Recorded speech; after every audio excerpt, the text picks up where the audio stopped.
El turno de la muerte. La primera vez que la vi fue reflejada en el vidrio del estante de medicamentos controlados.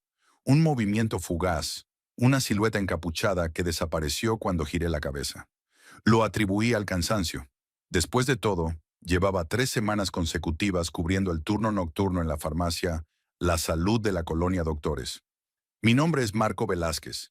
Tengo 34 años y desde hace 5 trabajo como farmacéutico nocturno. No fue mi primera opción en la vida, pero después de que Lucía, mi esposa, muriera en un accidente, preferí los turnos de noche. El silencio, la soledad y la ausencia de luz solar combinaban mejor con mi estado de ánimo permanente. La farmacia es uno de esos establecimientos de 24 horas que abundan en la capital. Durante el día, el lugar bulle de actividad. Madres comprando medicinas para sus hijos, ancianos surtiendo recetas, trabajadores buscando algo para el dolor de cabeza. Pero cuando el reloj marca las 10 de la noche y Cintia, la cajera, llega para su turno, el ambiente cambia radicalmente. ¿Cómo va todo, Marco?, me preguntó aquella noche mientras se colocaba el chaleco azul del uniforme. Tranquilo. Doña Josefina vino por su insulina y el señor Ramírez por sus pastillas para la presión. Respondí sin mucho entusiasmo. Cintia tenía unos 28 años. Era madre soltera de 2 niños y siempre llevaba en el cuello una pequeña cadena de oro con un dije de la Santa Muerte. A veces la sorprendía susurrando oraciones o dejando caramelos en una esquina del mostrador. Nunca le pregunté directamente sobre ello, pero sabía que era devota fervorosa. ¿Sabes? Anoche soñé con mi niña, me dijo mientras acomodaba su pequeño altar detrás de la caja registradora. Se me apareció toda de blanco y me dijo que cuidara bien la farmacia esta semana, que iba a tener visitas importantes. Levanté la mirada del inventario que estaba revisando. ¿Tu niña? ¿Te refieres a ella? Señaló su dije con reverencia. La Santísima. Nunca me falla cuando me avisa algo. Un escalofrío recorrió mi espalda, pero lo ignoré. A diferencia de muchos de mis colegas, yo había estudiado una licenciatura completa en farmacobiología. La ciencia y la razón eran mis únicos credos desde que la medicina no pudo salvar a Lucía. El teléfono interrumpió nuestra conversación. Era don Chema, nuestro repartidor, avisando que llegaría tarde con el pedido especial para Lalo, uno de nuestros clientes más frecuentes. Eduardo Galvez. Lalo para los amigos era un hombre de unos 40 años con un cáncer terminal de páncreas. Se negaba a internarse en un hospital y compraba sus analgésicos con nosotros. A veces venía tambaleándose, otras en taxi, pero siempre con una sonrisa estoica que me desconcertaba. ¿Cómo podía sonreír sabiendo que le quedaban pocos meses de vida? Esa noche, cerca de la medianoche, la campanilla de la puerta sonó. Lalo entró envuelto en un grueso abrigo, a pesar del clima húmedo y cálido de la Ciudad de México. Marco, mi salvador, dijo con voz débil pero amigable. ¿Llegó mi paquete? Negué con la cabeza. Don Chema viene en camino, pero hay tráfico por un accidente en circuito interior. Lalo se apoyó en el mostrador, visiblemente débil. Te ves pálido, observé. ¿Quieres sentarte? Estoy bien. Bueno, tan bien como puede estar un muerto caminando. Soltó una risa que se transformó en tos. Marco, ¿puedo pedirte un favor? Asintió y sacó de su bolsillo un sobre blanco sellado. Quiero dejar esto aquí, en la farmacia. Es importante. Tomé el sobre con cierta reticencia. No tenía destinatario, solo una pequeña calavera dibujada en una esquina. ¿Para quién es? Lalo sonrió misteriosamente. Para quien deba recibirla. Sabrás cuándo entregarla. Antes de que pudiera insistir, Cintia llamó desde la caja. Llegó don Chema. El viejo repartidor entró sacudiéndose la humedad de su chamarra. A sus 63 años, don Chema era una institución en el barrio. Todos sabían que había pasado 15 años en Santa Marta, Acatitla, por un malentendido del que nunca hablaba, pero nadie le tenía miedo. Al contrario, inspiraba una extraña confianza. Aquí está el paquete del joven Galvez, dijo depositando una pequeña caja sobre el mostrador. Lo siento por la tardanza. No te preocupes, respondió Lalo, pagándole a Cintia por los medicamentos. Me salvaste la noche. Después de que Lalo se marchara, don Chema se quedó un momento contemplando la puerta. Ese muchacho no dura hasta fin de mes, murmuró persignándose discretamente. No digas eso, lo regañó Cintia. La Santísima tiene poder para salvarlo si ella quiere. Don Chema me miró, como buscando apoyo en mi escepticismo habitual, pero esa noche yo estaba distraído. La carta de Lalo pesaba en mi bolsillo, como si estuviera hecha de plomo en lugar de papel. ¿Sabes? Comenzó don Chema, bajando la voz. Una vez estando en el reclusorio, vi cómo la invocaron. 3 reos que tenían sentencia de muerte montaron un altar con cosas robadas de la capilla. Nadie los molestó porque todos estaban aterrorizados. A la mañana siguiente, los 3 aparecieron muertos en sus celdas con una sonrisa en el rostro. Pero lo más extraño fue que la puerta de la prisión que daba al patio se abrió sola.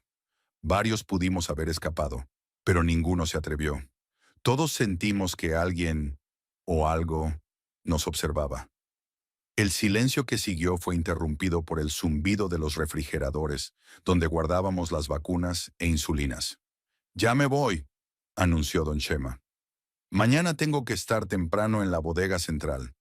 Después de que se fue, Cintia encendió una pequeña vela perfumada frente a su altar. «¿Crees en estas cosas?», le pregunté. «¿En la flaquita?». «Con toda mi alma», respondió sin dudar. «Cuando mi niño menor estuvo a punto de morir por una neumonía, le prometí que trabajaría de noche si lo salvaba.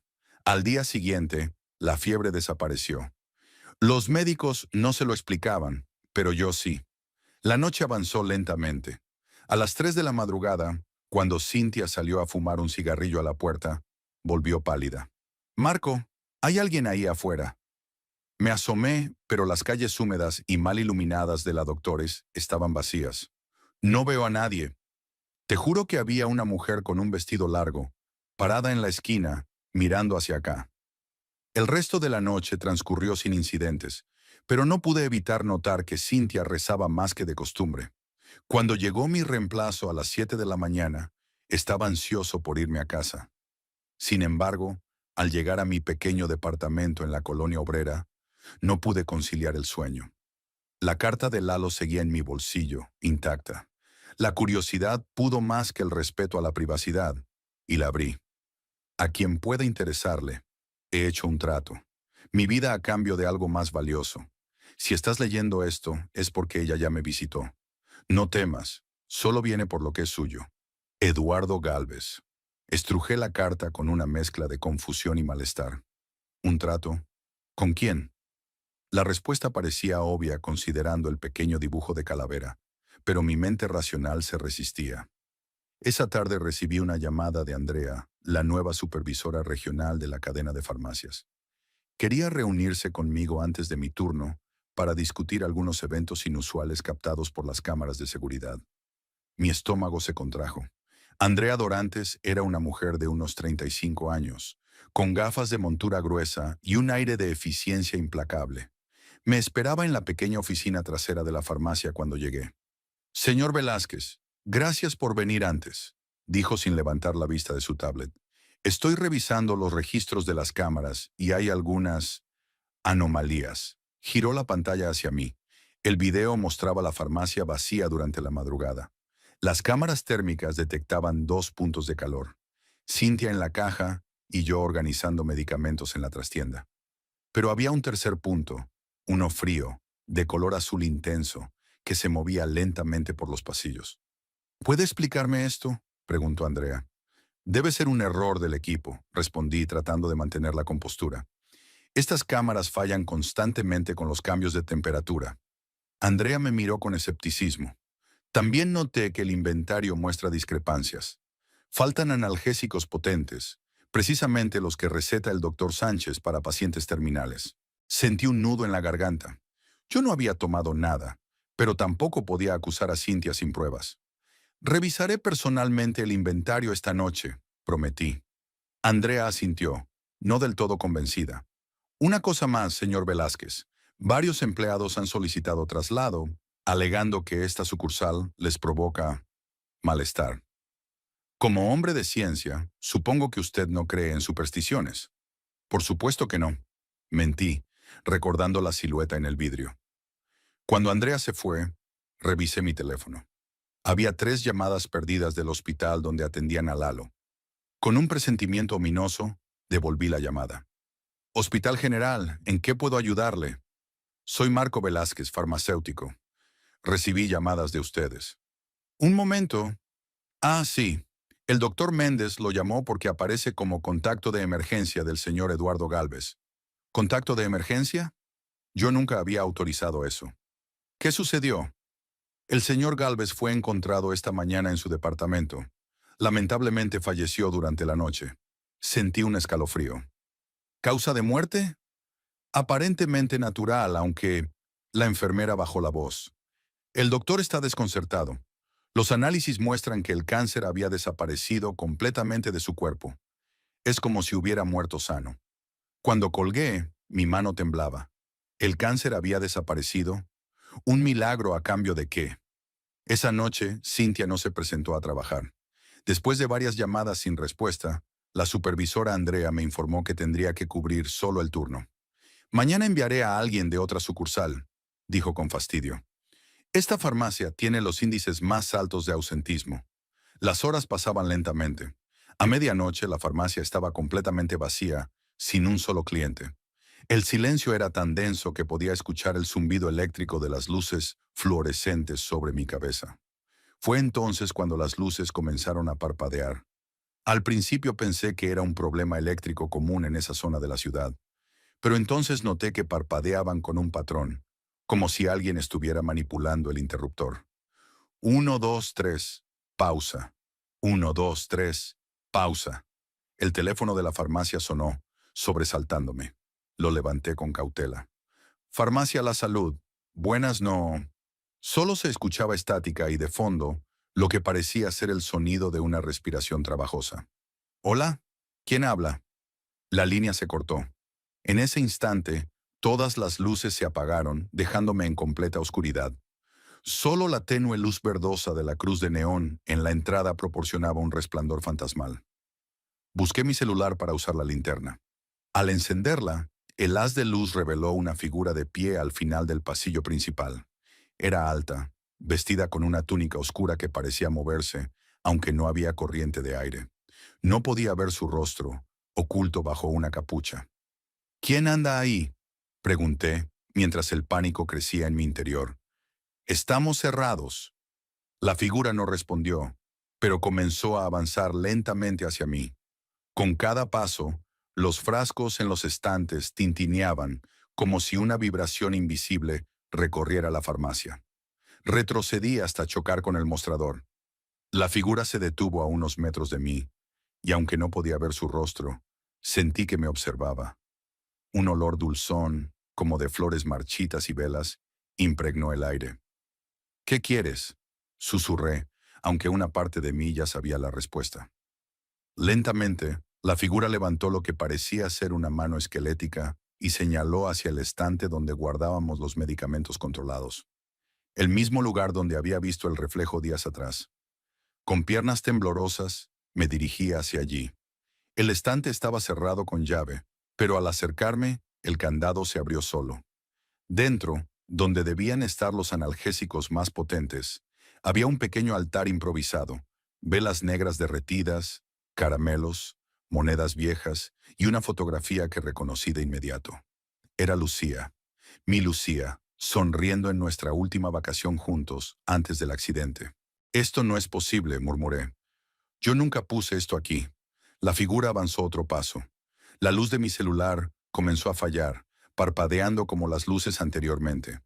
De pronto, comprendí lo que estaba pasando. Recordé las palabras de Lalo en su carta. He hecho un trato. Mi vida a cambio de algo más valioso. ¿Lalo hizo esto?, pregunté en voz alta. ¿Qué tiene que ver Lucía en esto? Como respuesta, las luces volvieron repentinamente.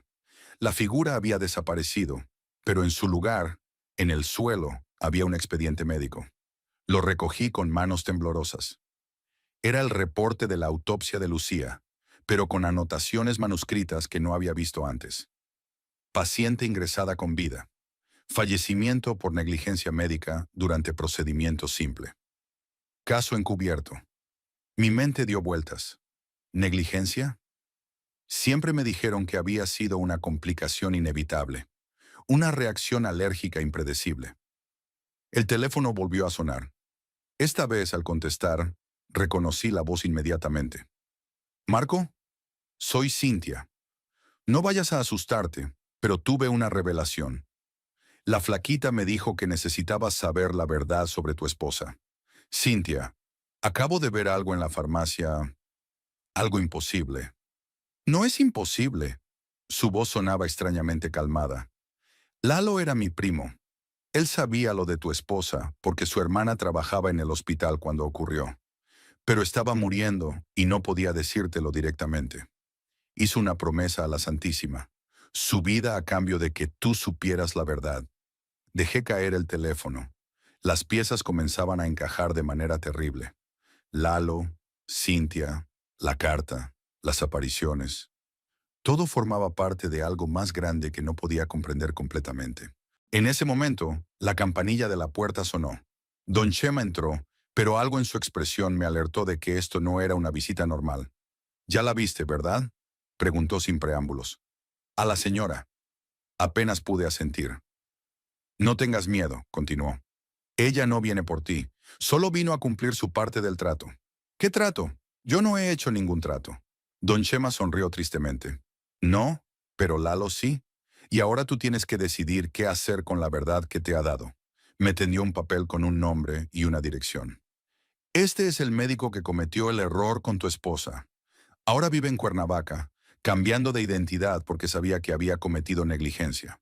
Miré el papel, sintiendo una mezcla de rabia y confusión. ¿Qué se supone que debo hacer con esto? «Lo que creas correcto», respondió. «Pero recuerda que todo tiene un precio. La justicia, la venganza o el perdón». Las siguientes noches en la farmacia fueron extrañamente tranquilas. No hubo más apariciones, ni luces parpadeantes, ni figuras reflejadas en los vidrios.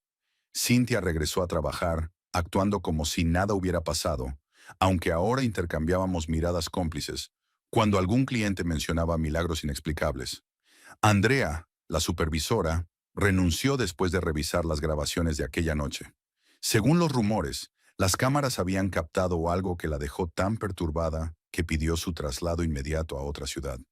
En cuanto a mí, guardé la dirección del médico responsable de la muerte de Lucía. Durante semanas contemplé mis opciones. Podría denunciarlo, enfrentarlo, o algo peor que a veces me susurraba la rabia en las noches de insomnio. Una noche, mientras cerraba la farmacia, sentí una presencia familiar a mis espaldas. No me volteé. No era necesario. «No voy a hacerlo», dije en voz alta. «No voy a buscar venganza». El aire se tornó frío, y por un instante creí escuchar un suspiro de decepción. «Pero tampoco voy a olvidar», continué. «Él vivirá con su culpa, como yo he vivido con mi pérdida». Cuando finalmente me atreví a mirar atrás, la calle estaba vacía.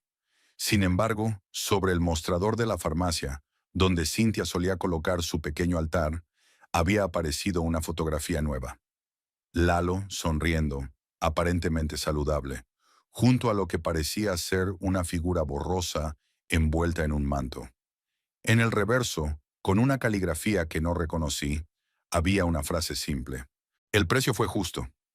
Nunca he contado esta historia a nadie más que a ti.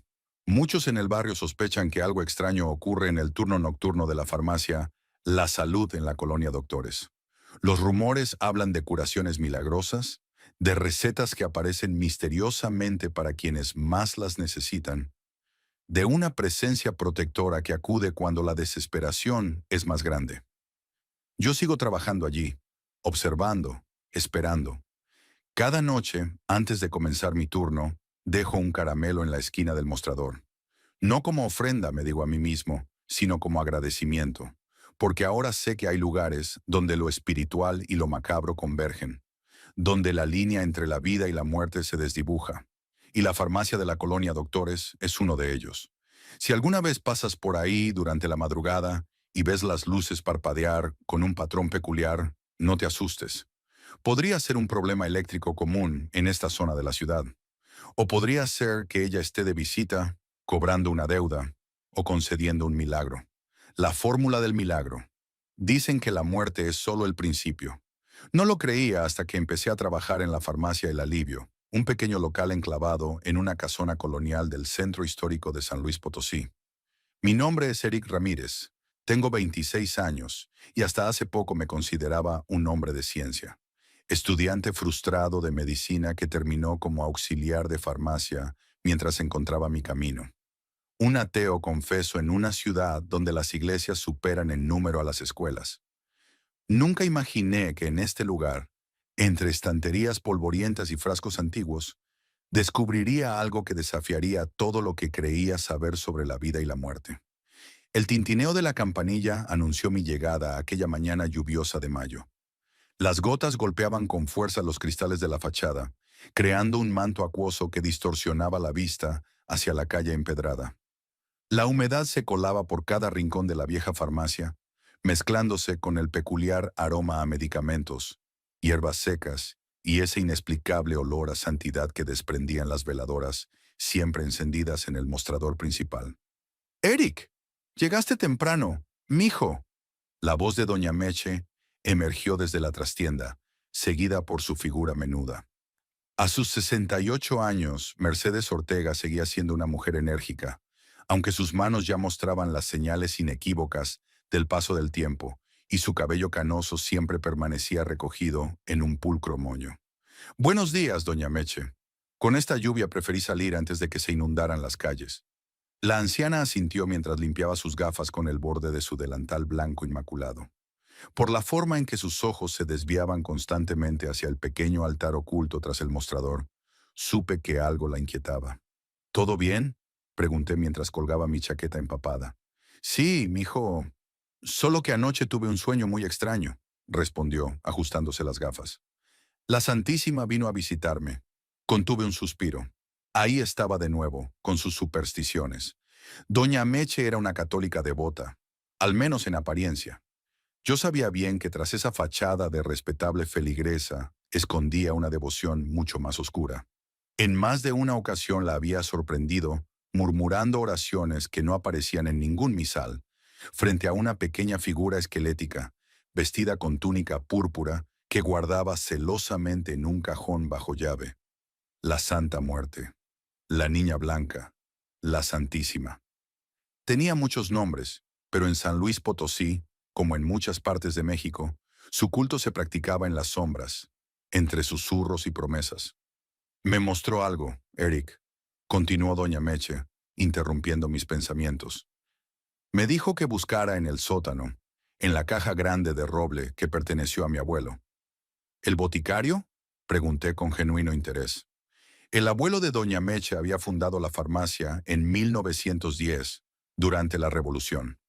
Se decía que había atendido tanto a federales como a revolucionarios, y que conocía remedios que la medicina moderna aún no lograba explicar.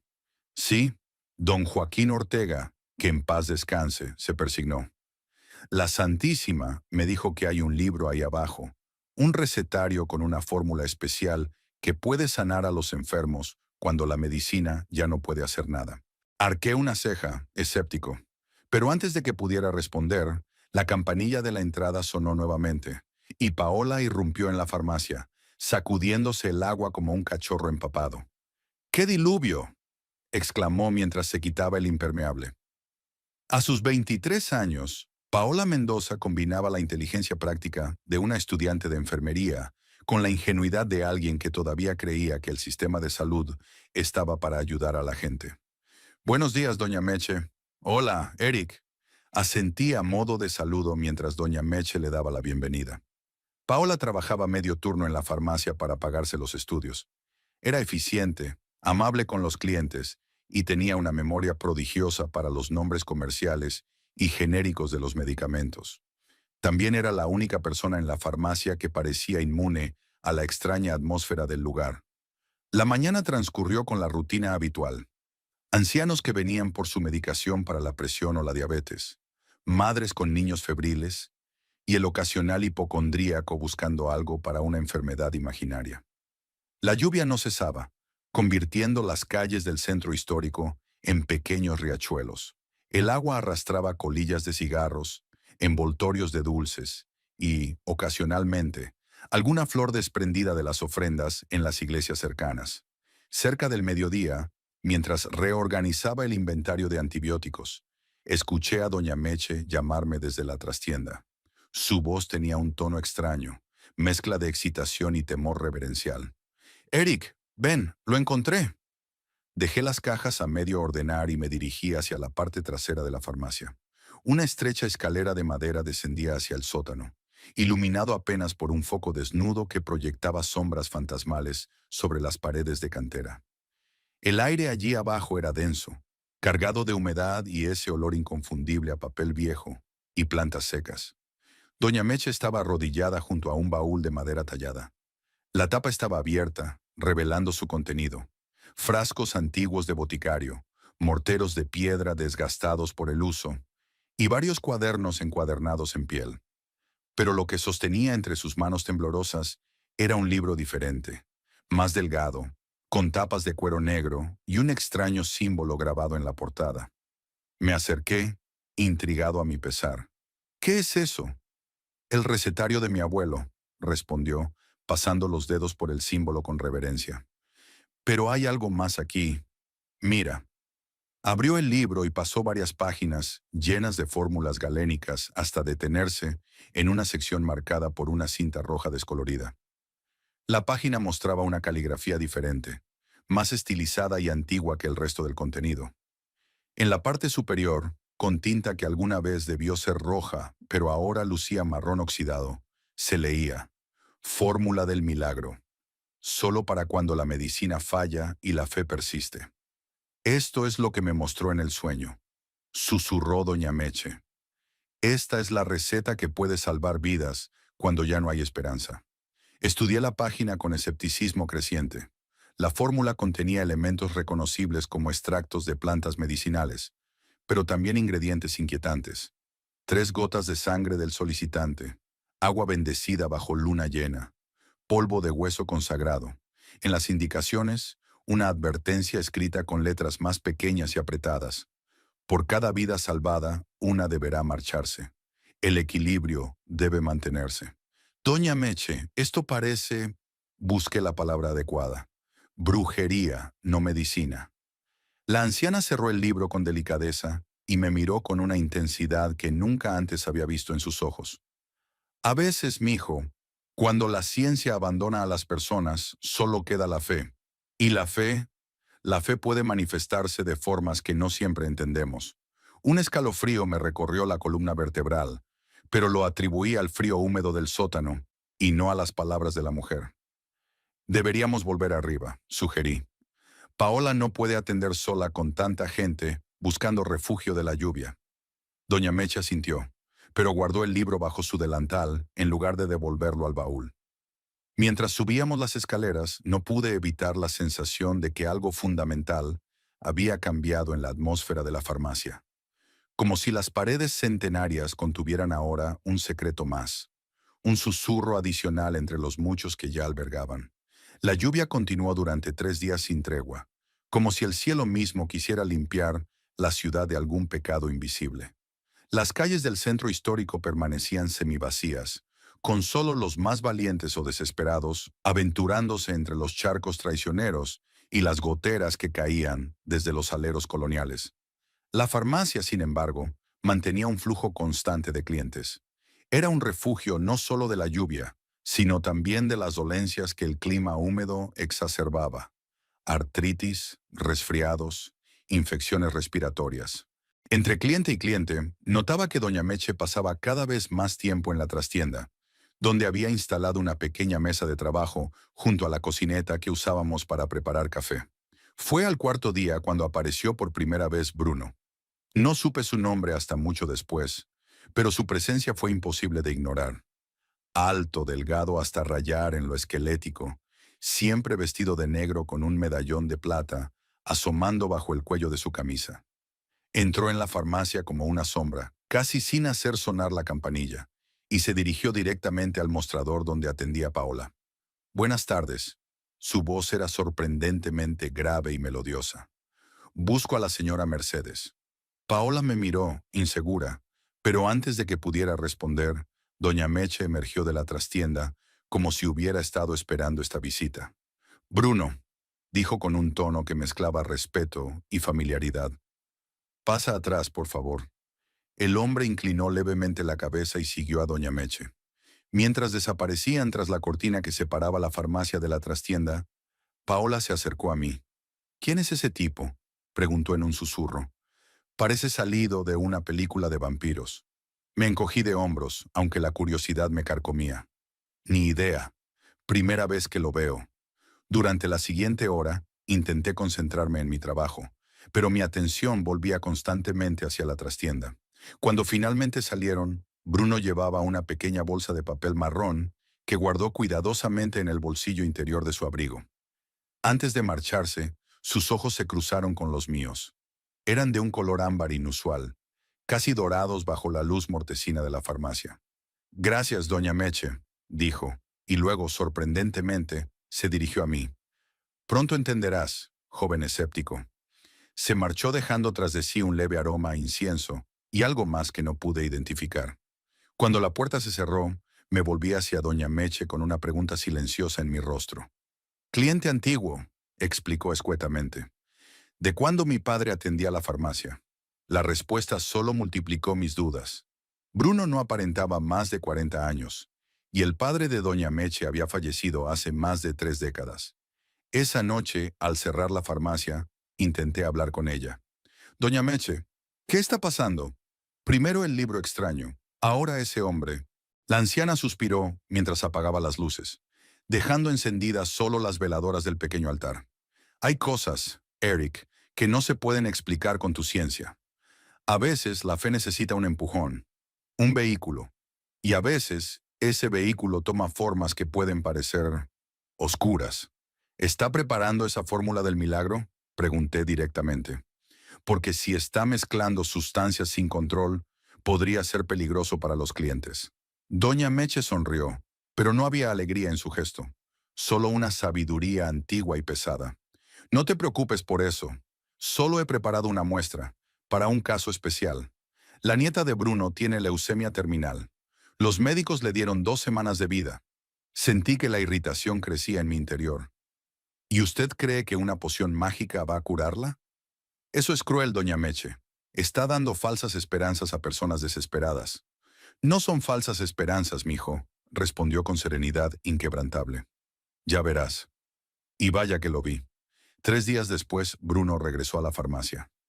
Esta vez no vestía completamente de negro, sino que llevaba una camisa gris con el medallón de plata brillando sobre su pecho.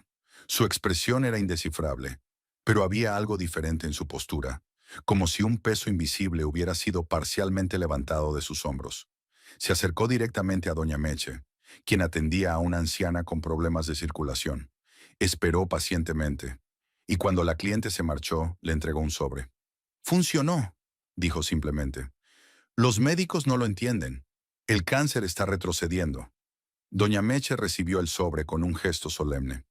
«La Santísima cumple cuando se le respeta». «Lo sé», respondió Bruno, y luego añadió en voz más baja, aunque alcancé a escuchar. «Ya he elegido el pago. Será indoloro».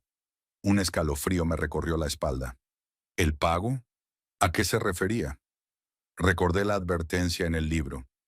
Por cada vida salvada, una deberá marcharse. Pero seguramente era solo una forma metafórica de hablar, un vestigio de supersticiones antiguas. No pasó mucho tiempo antes de que comenzaran los rumores. La farmacia, el alivio empezó a recibir visitas de personas que nunca antes habían cruzado su puerta. Venían con expresiones de desesperación, preguntando en susurros por el remedio especial, la medicina milagrosa, la fórmula de la santa. Doña Meche atendía solo a algunos. Los evaluaba con la mirada experta de quien ha visto suficiente dolor para reconocer el genuino, y luego los hacía pasar a la trastienda. Paola y yo nos intercambiábamos miradas confusas, pero ninguno se atrevía a preguntar directamente. Fue Paola quien me mostró el periódico una semana después. «Mira esto», dijo, señalando una pequeña nota en la sección local. «La nieta de ese tipo raro, Bruno Salgado. Dice que los médicos están desconcertados por su recuperación inexplicable». La nota era breve pero clara. Lucía Salgado, de 9 años, Había sido dada de alta del Hospital Central tras mostrar una remisión completa de leucemia mieloide aguda, un tipo particularmente agresivo de cáncer sanguíneo. Los médicos calificaban el caso como excepcional y sin precedentes en la literatura médica local. Coincidencias, murmuré, aunque la inquietud empezaba a hacer mella en mi escepticismo. Pero las coincidencias siguieron acumulándose. Una semana después de la recuperación de la niña Salgado, apareció otra noticia. Un profesor universitario jubilado había fallecido en su sueño, aparentemente de un paro cardíaco, aunque no tenía antecedentes de problemas coronarios. El nombre me resultó familiar. Era un cliente ocasional de la farmacia, que solía comprar únicamente aspirinas para una leve artrosis. Y luego otro milagro.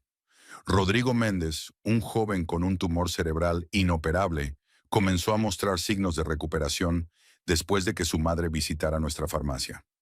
La masa tumoral estaba reduciéndose sin explicación médica.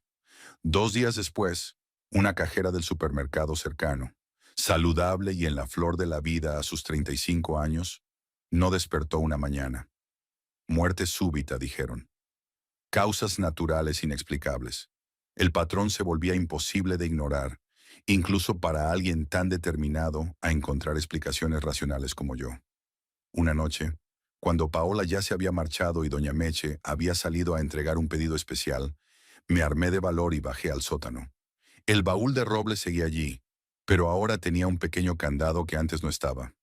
Frustrado, subí a la trastienda y comencé a buscar entre los cajones. En el tercero, oculto bajo un montón de facturas viejas, encontré el libro negro. Lo abrí con manos temblorosas y busqué la página marcada con la cinta roja. La fórmula estaba allí, con sus ingredientes inquietantes y sus instrucciones precisas. Pero ahora me concentré en la advertencia al final, que antes había pasado por alto. Por cada vida salvada, una deberá marcharse. El equilibrio debe mantenerse. El solicitante designará al tributo voluntario, o la Santísima elegirá según su voluntad. Las almas inocentes tienen mayor valor en el intercambio. Un sudor frío me empapó la frente mientras las piezas encajaban en mi mente. No era coincidencia. Cada persona que mejoraba milagrosamente estaba conectada con otra que fallecía sin explicación aparente. Era un intercambio, un terrible comercio de vidas humanas. Seguí leyendo, ahora con horror creciente. La fórmula requiere renovación cada luna llena. Se mezclarán los ingredientes básicos con una gota de sangre del beneficiario y 3 del tributante. Si el tributo es voluntario, la muerte será dulce. Si es elegido por la Santísima, el paso será según sus pecados. Estaba tan absorto que no escuché la puerta abrirse. La voz de doña Meche me sobresaltó. Sabía que tu curiosidad te llevaría a esto, mijo. Me volví con el libro aún en las manos. ¿Qué está haciendo, doña Meche?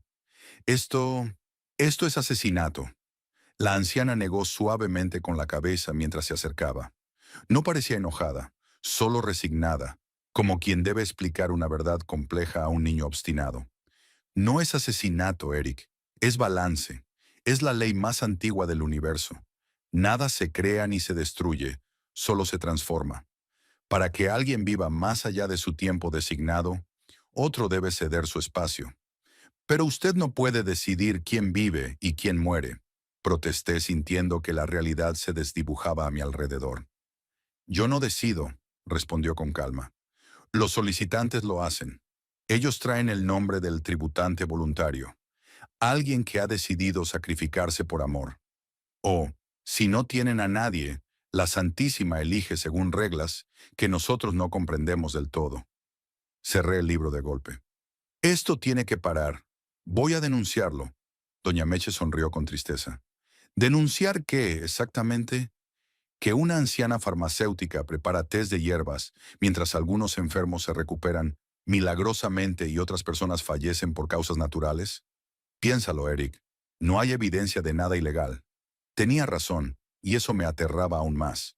No había cuerpos, no había venenos detectables, no había acción directa que vincular con las muertes. Solo coincidencias que parecían milagros o tragedias según el lado desde el que se miraran. Antes de que pudiera responder, la campanilla de la entrada sonó a pesar de que ya habíamos cerrado. Doña Meche me quitó suavemente el libro de las manos. Esta conversación no ha terminado, pero ahora hay alguien que necesita nuestra ayuda. En la farmacia, empapada por la lluvia que había regresado con renovada fuerza, estaba una mujer joven que reconocí como vecina del barrio. Su vientre abultado revelaba un embarazo avanzado, pero su rostro estaba contraído en una mueca de dolor y sus manos aferraban el mostrador como si fuera lo único que la mantenía en pie. Doña Meche, jadeó, me dijeron que usted podría ayudarme. Fabiola, la anciana se acercó rápidamente a sostenerla. ¿Qué pasa, mija? El bebé. Las lágrimas se mezclaban con las gotas de lluvia en su rostro. Los doctores dicen que tiene el cordón enredado. Quieren hacer cesárea de emergencia, pero su voz se quebró. Mi presión está por las nubes. Dicen que podría no sobrevivir a la cirugía, ni yo ni el bebé.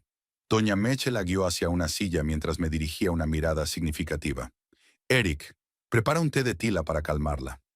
Obedecí mecánicamente, mi mente aún procesando lo que había descubierto y la escena que se desarrollaba ante mí. Cuando regresé con la infusión, doña Meche estaba inclinada hacia Fabiola, hablándole en voz baja. Existe una posibilidad, pero requiere un sacrificio. ¿Entiendes lo que te estoy diciendo?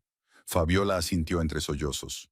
Mi abuela me contó sobre la fórmula. Por eso vine. Estoy dispuesta a hacer lo que sea necesario por mi bebé. ¿Tienes a alguien que esté dispuesto a ser el tributante? Preguntó doña Meche con solemnidad. La joven bajó la mirada. Number No podría pedirle eso a nadie. Entonces la Santísima elegirá, respondió la anciana. Pero debes saber que su elección puede recaer sobre cualquiera, incluso alguien cercano a ti. Un nuevo espasmo de dolor atravesó a Fabiola, haciéndola doblarse sobre sí misma. No me importa, solo salven a mi bebé. No pude contenerme más. Esto es una locura. Fabiola, necesitas ir al hospital, no confiar en pociones mágicas. La mujer me miró con una mezcla de desesperación y determinación. Ya estuve en el hospital, Eric. Me mandaron a casa a esperar mientras consultan a un especialista que no llegará hasta mañana. Para entonces podría ser tarde. Doña Meche puso una mano sobre mi hombro. Ve a casa, mijo. No tienes que ser parte de esto si va contra tus creencias. Pero no podía irme. No podía dejar a Fabiola en este estado, creyendo en milagros imposibles. Y tampoco podía permitir que otra persona muriera como tributo por una superstición. Me quedo, dije firmemente. Pero hagamos las cosas bien. Llamemos a una ambulancia mientras usted prepara lo que crea necesario. Doña Meche asintió, sorprendentemente accediendo a mi sugerencia. Llama. Mientras tanto, Fabiola y yo nos encargaremos de la otra parte. Marqué el número de emergencias, mientras las dos mujeres desaparecían en la trastienda. La operadora me aseguró que una ambulancia llegaría en 15 minutos, pero con la lluvia torrencial y las calles del centro histórico parcialmente inundadas, sabía que tardaría más. Cuando colgué, me debatí internamente. Una parte de mí quería irrumpir en la trastienda y detener cualquier ritual absurdo que estuvieran realizando. Otra parte, una que nunca había reconocido antes, se preguntaba, ¿y si funciona? ¿Y si existe algo más allá de lo que mi ciencia puede explicar? Los minutos se arrastraban con una lentitud agonizante. Los gemidos de dolor de Fabiola se filtraban a través de la cortina, mezclados con los murmullos rítmicos de doña Meche. Afuera, la lluvia azotaba los cristales como si quisiera entrar y arrastrarnos a todos. Finalmente, escuché las sirenas a lo lejos. La ambulancia se acercaba. Me dirigí a la trastienda para informarles. Lo que vi me dejó paralizado en el umbral. Fabiola estaba recostada en un catre que normalmente usábamos para descansar durante los turnos largos. Su rostro, antes contraído por el dolor, ahora lucía sereno. Doña Meche sostenía un pequeño frasco con un líquido rojizo del que quedaban apenas unas gotas. «Ya viene la ambulancia», anuncié, incapaz de quitar los ojos del frasco. Doña Meche asintió.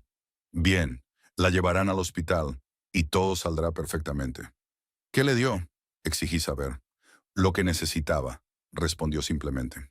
Fabiola abrió los ojos, sorprendentemente lúcidos. «El dolor ha disminuido, Eric. Y el bebé...» Lo siento moverse de nuevo. Es como si el cordón se hubiera desenredado. No tuve tiempo de responder. Las luces de la ambulancia iluminaron el interior de la farmacia con destellos rojos y azules, y segundos después los paramédicos entraban apresurados. Evaluaron rápidamente a Fabiola, sorprendiéndose ante sus signos vitales estables. Su presión está casi normal, comentó uno de ellos confundido. El reporte decía hipertensión severa. Les dije que se sentía mejor, intervine, evitando mirar a doña Meche. Mientras preparaban a Fabiola para trasladarla, la joven tomó mi mano con sorprendente fuerza. Gracias, Eric. Y gracias, doña Meche. Sé que mi bebé estará bien ahora. Cuando la ambulancia se alejó, me volví hacia la anciana, que limpiaba meticulosamente el catre con un paño humedecido en alcohol. ¿Qué pasará ahora?, pregunté, temiendo la respuesta. Doña Meche me miró con ojos cansados pero serenos. Ahora esperamos.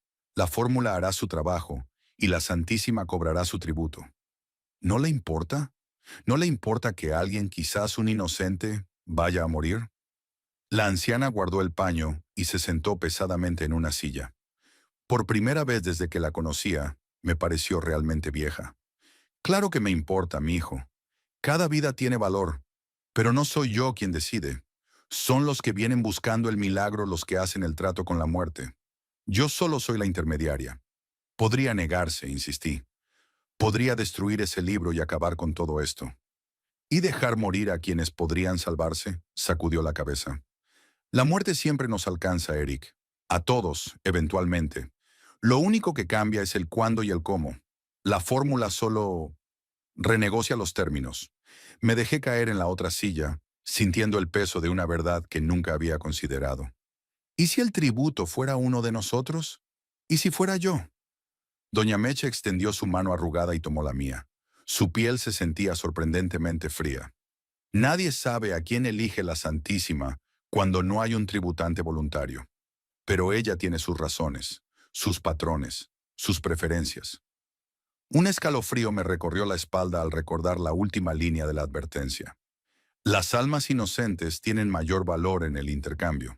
A la mañana siguiente, la lluvia había cesado, dejando tras de sí un cielo lavado de un azul casi doloroso y charcos que reflejaban la luz del sol como espejos rotos.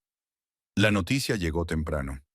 Fabiola había dado a luz durante la madrugada a un niño perfectamente saludable. La cesárea se había realizado sin complicaciones, y tanto la madre como el bebé estaban fuera de peligro. Paola rebosaba de alegría al compartir la información que le había llegado por una compañera que hacía prácticas en el hospital. «Es increíble. Dicen que los médicos no lo entienden. Anoche mismo estaban preparando sangre para una posible transfusión masiva. La santa del pasillo 3. Hay cosas que ves cuando trabajas por la noche. Sombras que se alargan bajo la luz artificial. Sonidos que no deberían estar ahí, pero que aprendes a ignorar. Yo solía pensar que todo tenía una explicación racional, hasta que empecé a verla a ella. Mi nombre es Joel Méndez.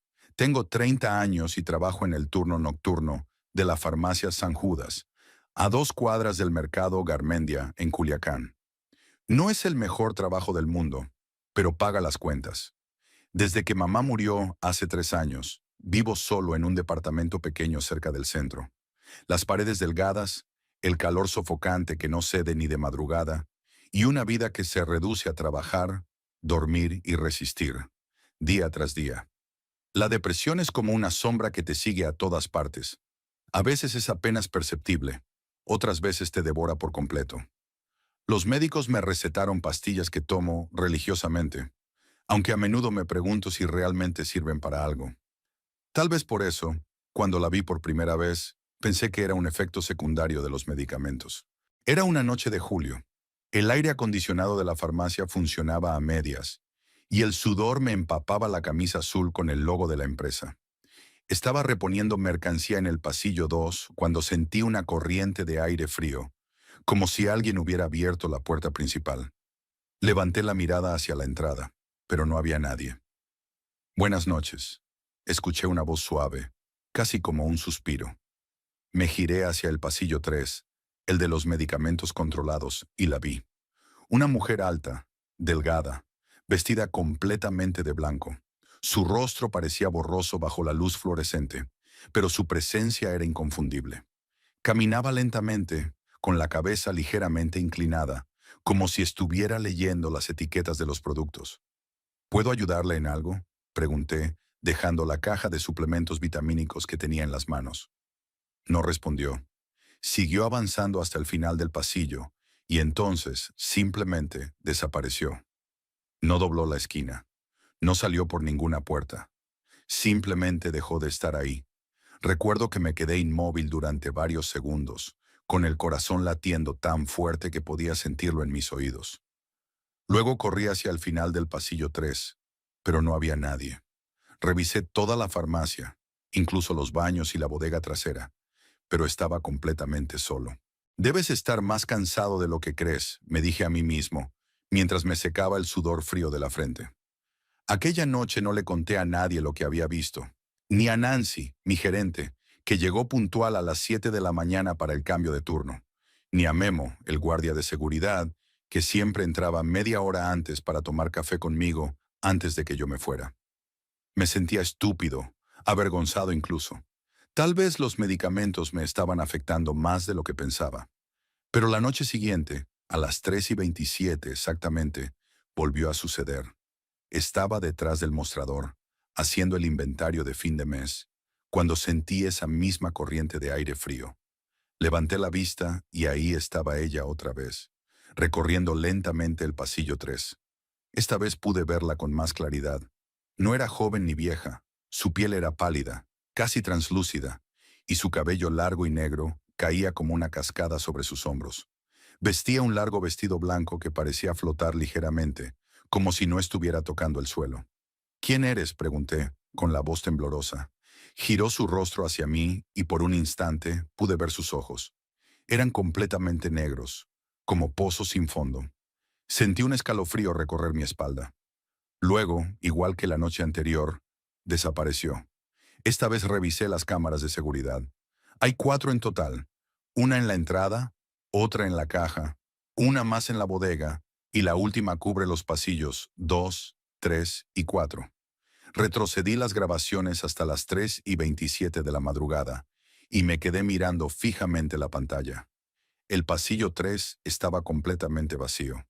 No había ninguna mujer de blanco, solo yo, moviéndome nerviosamente detrás del mostrador, como si estuviera viendo algo invisible para la cámara.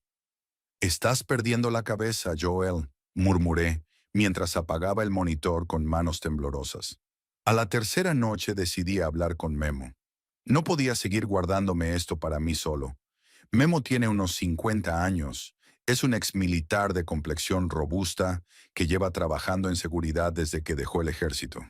Tiene un bigote poblado que contrasta con su cabeza completamente rapada, y siempre lleva un crucifijo de plata colgando del cuello.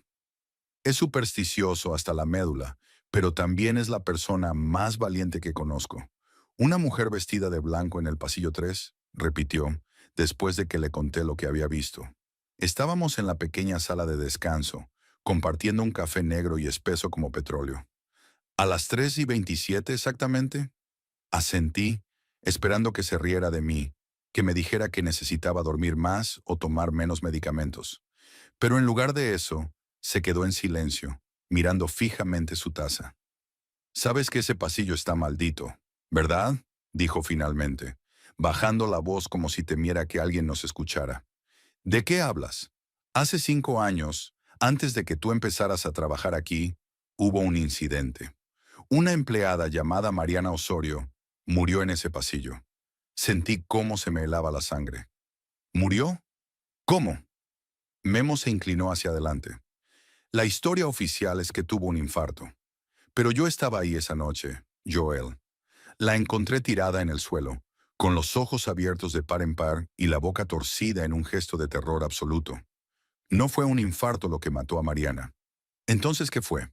No lo sé exactamente, pero antes de morir, llevaba días diciendo que alguien la observaba durante su turno, que sentía una presencia en la farmacia.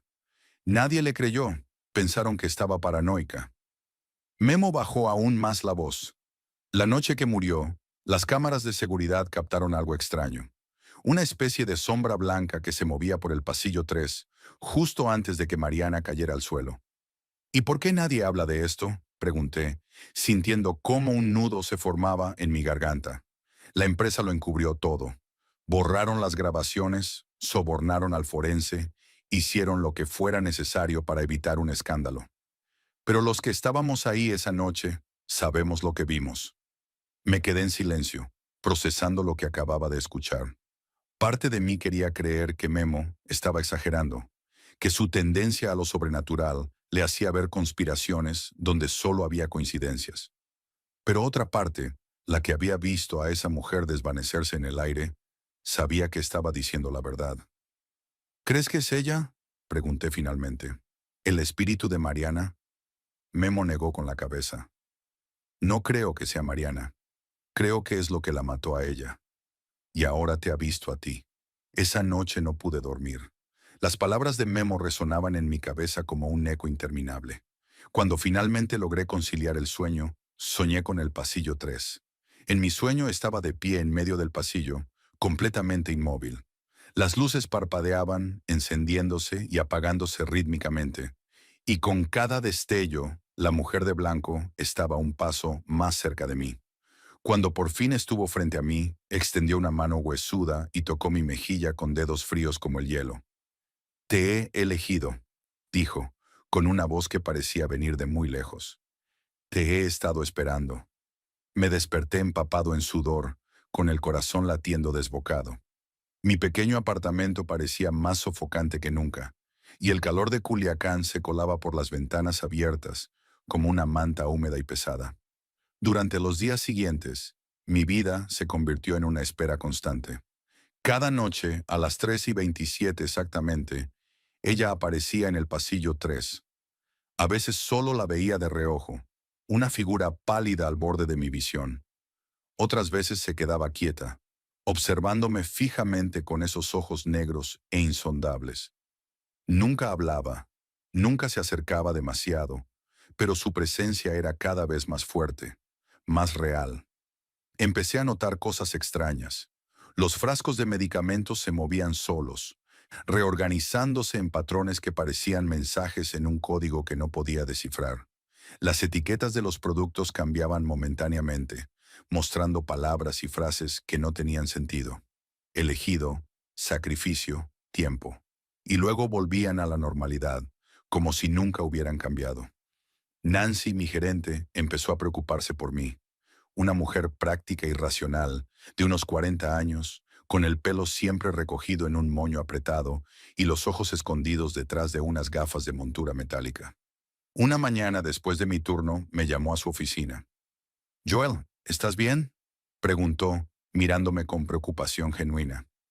«Últimamente te veo muy alterado, como si no durmieras bien». «Estoy bien, Nancy», mentí, evitando su mirada. «Solo es el calor y el cansancio. Los otros empleados dicen que hablas solo durante tu turno, que te quedas mirando fijamente el pasillo 3 durante minutos enteros». No supe qué responder. ¿Cómo podía explicarle lo que estaba viendo sin que pensara que me había vuelto loco? «Es solo el estrés», dije finalmente. «Han sido unos meses difíciles, ya sabes». Nancy no pareció muy convencida, pero no insistió. Antes de irme, sin embargo, me detuvo en la puerta. «Joel, si necesitas ayuda, por favor, dímelo. Puedo recomendarte un buen psicólogo o incluso cambiarte de turno si lo prefieres». Asentí, agradecido por su preocupación, pero sabía que ningún psicólogo podría ayudarme con lo que estaba experimentando. Y cambiar de turno significaría que alguien más tendría que enfrentarse a la presencia del pasillo 3. No podía hacerle eso a nadie. Fue durante esa semana cuando conocí a Luz Helena, una anciana pequeña y encorvada de unos 80 años, que empezó a venir a la farmacia todas las noches alrededor de las 2 de la madrugada. Siempre compraba lo mismo: velas blancas, alcohol de 96 grados y una botella pequeña de agua bendita que guardábamos en una sección especial, junto con otros artículos religiosos. «¿Para qué son las velas?», le pregunté una noche, mientras empacaba sus compras. «Para mi altar, jovencito», respondió con una sonrisa que reveló una dentadura incompleta. «Para la Santísima». «¿La Virgen?», pregunté curioso. Luz Helena soltó una risita y negó con la cabeza. No, hijo. La Santa Muerte. La que viene por todos nosotros, tarde o temprano. Sentí un escalofrío recorrer mi espalda. ¿Usted le reza a la muerte? Le rezo a la Santa, corrigió, con un tono suave pero firme. Ella protege a los desamparados, a los olvidados, a los que ya nadie más escucha. Es justa y misericordiosa, a su manera. Nunca había sido particularmente religioso. Mi madre era católica devota, pero yo había dejado de ir a misa poco después de su muerte. La idea de rezarle a una figura esquelética, vestida de blanco, me parecía extraña, incluso perturbadora. ¿Y funciona?, pregunté, sin poder contener mi escepticismo. ¿Le concede milagros? Luz Helena me miró fijamente, con ojos que parecían ver más allá de mi piel, directamente hacia mi alma atormentada. La Santa no concede milagros, hijo. Te ofrece intercambios. Tú le das algo, ella te da algo a cambio. Siempre es justa. Antes de irse, Luz Helena sacó algo del bolsillo de su rebozo. Era una pequeña medalla plateada con la imagen grabada de la Santa Muerte. Me la tendió con una mano temblorosa. Toma, veo en tus ojos que la necesitas. Ella ya te ha elegido, ¿verdad? Tomé la medalla con dedos temblorosos. ¿Cómo lo sabe?, pregunté, sintiendo cómo se me secaba la boca. Porque tienes la mirada de los marcados, respondió simplemente. Los que han sido vistos por ella. No tengas miedo, hijo. Es un honor ser elegido por la Santísima. Esa noche la mujer de blanco no apareció a las 3:27. La esperé, mirando fijamente el pasillo 3, pero no hubo ninguna corriente de aire frío, ninguna figura pálida entre las sombras. Por un momento sentí alivio, luego una extraña decepción. ¿Me había abandonado? ¿Había sido todo producto de mi imaginación después de todo? Fue entonces cuando escuché la campanilla de la puerta. Era una madre joven, con el rostro desencajado por el pánico y la preocupación, cargando en brazos a un niño pequeño, de unos 7 u 8 años, que parecía estar inconsciente. «Por favor», gritó acercándose al mostrador. «Mi hijo está muy enfermo. Necesita su medicamento ahora mismo». El niño estaba pálido, con los labios ligeramente azulados, y respiraba con dificultad. Tenía ojeras profundas y el cuerpo tan delgado que podía ver sus costillas a través de la camiseta delgada. «¿Qué medicamento necesita?», pregunté, tratando de mantener la calma. «Está en el pasillo 3», dijo la mujer, con lágrimas en los ojos. «Es para su corazón. Por favor, date prisa».